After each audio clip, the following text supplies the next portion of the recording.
So what's going on, guys, and welcome back to episode number 51 of our Portsmouth career mode, and we are going to be kicking off this episode with a home game up against Ipswich Town, and we have got our full squad lineup ready and available as they are all fully fit as I rested them in the previous game, so hopefully we can go out and pick up all 3 points.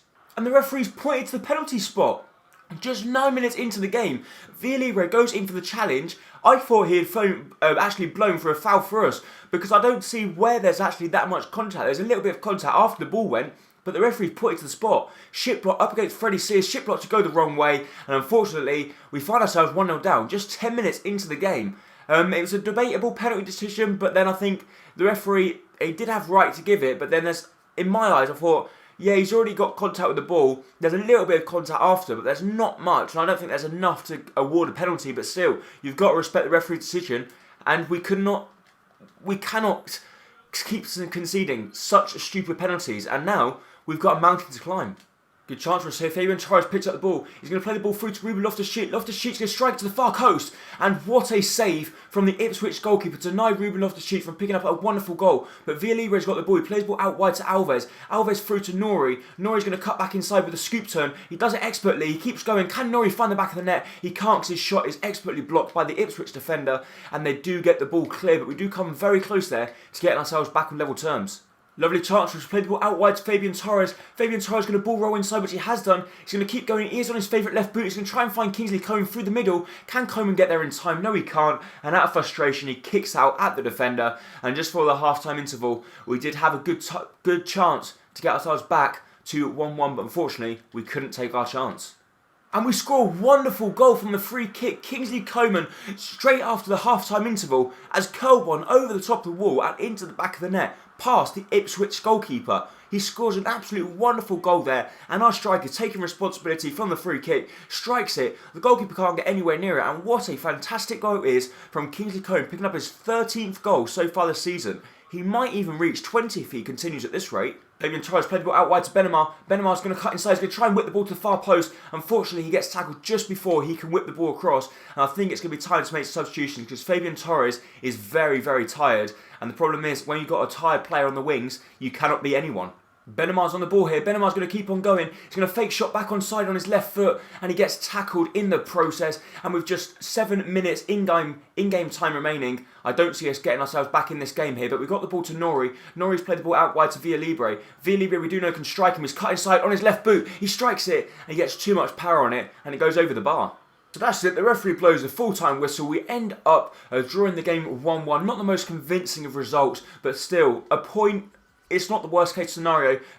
Kingsley Coman does actually pick up man of match for us, but as you see there, we completely dominated the game. Had 7 shots, 4 on target to Ipswich 1 and 1 on target, and that was a penalty. So Ipswich just didn't attack whatsoever, and all they've done is sat back. We managed to get ourselves back in the game, but we couldn't get that second goal to wrap up all 3 points. So we've made a few changes in the training. As you see there, Leye Iseka's still staying in, but Kingsley Coman's come in, Boscagli's come in, Prestes is staying, and Shiplock's also come in. So we've got keep possession for both Aaron Leye Iseka and Boscagli, beat your man for Prestes, sharp shooting for Coman, and throws and drop kicks for our goalkeeper Shiplock. Let's hope they can get good ratings in their training and hopefully try and progress quite well. Kingsley Coman getting a good rating, Boscagli getting a C, doesn't improve hardly whatsoever, but Leye Iseka is actually, in theory, a better player than Kingsley Coman, but Kingsley Coman is keeping him out of the squad because he's putting in some fantastic performances and he's banging in the goals. So now it's time to move into the second game of the episode, which is going to be at home up against Southend. As you can see here, we are going to be playing, obviously, in our famous blue kit. Bergwijn, Aaron Iseka, Pedrosa will be leading the line. Just behind them, Odegaard, Rain, Adelaide and Prestes, and hopefully they, 5 players, or 6 players, should be banging in goals. We play good ball through to Martin Odegaard. Martin Odegaard's through one on with the goalkeeper. He strikes it, and he's missed the target. That's the reason why he's not playing games, because when you look at Asia Villalibre, he's playing in exactly the same position as what Martin Odegaard is, and Villalibre has picked up nearly 10 goals this season. Odegaard, how many has he picked up? Every time he plays, he has opportunities, but he misses them. We've got another good chance. We've played the ball through to Odegaard, but it gets intercepted, and they do regain possession of the ball. Good ball through to Aaron Leye Iseka. He's going to try and strike it from a tight angle. It gets a good block on it and it goes out wide for a corner kick. But the reason I'm shooting so much with Aaron Leye Iseka is because you guys probably have realised He has got a fantastic shot on him, but we put the ball in the box. It comes to Burgers, a tall player. Aaron Lee-Secker's going to try and win that, but he can't. But he's going to whip the ball back to Ben Pedrosa. Pedrosa's cut inside. Can he keep on going? Does he get fouled? No, he doesn't. The referee doesn't think he did. Good chance for Southend. They play the ball through, they strike it, and Shiplock has to make a smart save down low to his right-hand side. And that's their first chance of the game, and they've actually put more pressure on us than we have on them. But we've got the ball here through Danny Prestes. Prestes is going to play the ball out wide to Bergwijn. Bergwijn, as usual, has got no energy left, but he's going to cut back inside, or tries to, but he gets deep possession of the ball once again. And this will be an embarrassing result if we end up drawing at home against Southend. Southend are currently second from bottom in the league table, but we take the quick throw and it comes to Jeff. Jeff's going to play the ball out wide to Pedrosa. Pedrosa to our right back, Manea. Manea's going to strike it. Can he beat the goalkeeper at his near post? No, he can't. The goalkeeper makes a save, and they head the ball out and clear the ball out of harm's way and out of the danger zone. But still, we're not creating that many clear-cut chances. Danny Prestes on the ball here. He's played the ball through to Jeff. Jeff to Pedrosa. Pedrosa's taken on his man. Can Pedrosa find the back of the net? He can't. He's fired it over, and it's time to make substitutions.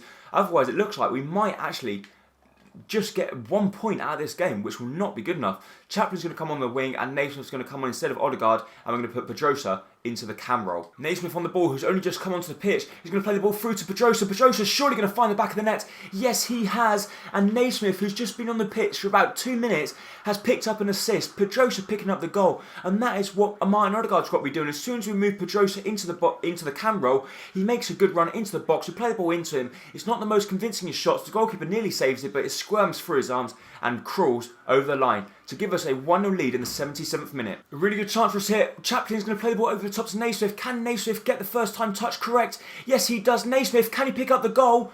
He can't. He strikes it just wide of the post. And after picking up an assist, he nearly picked up a goal as well. We play another ball outside to Naismith. Naismith's cut through. He's going to strike it with his left boot. He strikes it and he hits the outside of the post. How close is this guy going to come to scoring a goal for himself? Unfortunately, he can't pick it up, but he is in fact my man of the match. I do think he played very well. Picked up an assist, nearly scored a goal as well. And well, he did play very well. He probably hasn't got that high rating. Still, a 6.8. Our goalkeeper played pretty decent as well. Made a few smart saves, but we got lucky there. We didn't play that well, but still, we managed to scrape out and win the game. So we're going to go into the training again. This time, we're really hoping Boscagli can get up to that 73 rated. He is so very close. He picks up a C, but I don't think he's going to go up. But Prestes does, in fact, go up to 64 rated now. Coman's getting closer to a 72, and, well, it's looking good. It's looking promising. So we are actually going to go ahead and sim this game up against Huddersfield, because Huddersfield are currently sitting second from bottom, and we're playing at home as well with our strongest possible lineup. So there's no reason why we should not win this game. We should win it easy, especially at home against Huddersfield. Can we win it? Yes, we can. We win 3-1. Nori, Villalibre and Cohen picking up the goal, but unfortunately for us, we do in fact pick up an injury to Fabian Torres. We're going to hope it's not going to be that bad. He's out for 6 weeks, so it is quite bad, but Pedrosa, with the form he's in, will easily be able to step into the first team lineup. But we're going to go into the training once again, use exactly the same people, because I'm liking these 5 players to try and improve them, and also it's important to start improving Prestes' stats. But Boscagli now gone up to 73 rated, which is brilliant to see. It's time for some training again, but this time we're going to take Boscagli out because he's just improved, and we're going to put Kouatse in because Kouatse is so very close to going up now to 871 rated, and it's always important to try and improve them players and get them up a rating and then move out and choose another player to come in. But he does actually pick up a C, which is pretty good. Shiplock getting closer to a 78 as well now, and Coman inching very, very close now to 72 rated. So as we've just moved into a new month, we're going to give you a squad report. So as you can see, there's Shiplock, and a lot of the players are progressing extremely nicely. Kouatse has actually gone up to 71 rated now, so maybe we don't have to keep him on the training. We can put someone else in. Matt Clark as well, 70 rated, which is always good to see that you've got all centre-backs, or all of the back 4 over 70 rated. The only position we haven't got over 70 rated is, in fact, our right wing position. So maybe we need to look at bringing in a new right winger in the new season. But Bergwijn as well, 77 rated now, so I think he might be playing in this game. Aaron Lee-Secker is also now into 70 rated, which is always good to see when you've got players progressing as well as what the players are that we've got at the club. And also I'm looking at trying to bring in probably Manea on a full-time deal after this season is up, because I do think he's a pretty decent right back. Now it's time to move into the third and final game of the episode against Watford, which is going to be a very difficult game. As you can see from the league table at the bottom right of your screen, we're currently sitting first with 70 points. Watford are currently sitting 5th with 55 points. I know it's a big gap advantage over them, but still, they're still in the playoff promotion places, so it's going to be a difficult game,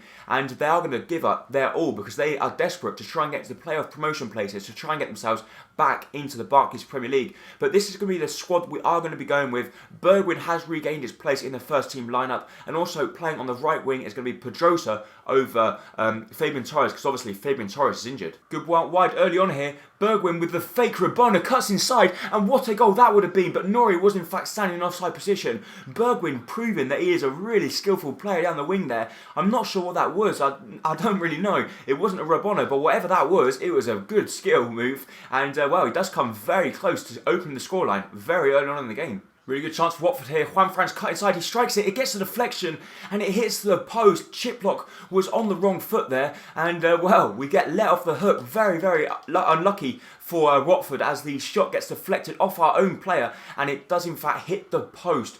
Very close there to going 1-0 down. But Bergwijn on the ball. Bergwijn plays the ball through to Nori, or tries to, but it gets blocked. It comes back out wide to Bergwijn. Bergwijn with a fake shot, cuts inside. He keeps going. We get a little bit of luck there, but they do get there just in time to deny Villalibre from taking up a chance there, because you know, Villalibre, if he's got a clear sight on goal, he will let it fly. But they got a really good chance here. Igalo takes on our man. He tries to take him on, but Clark, lovely defending from him, and he pumps the ball upfield. And well, do we get a little bit of chance there?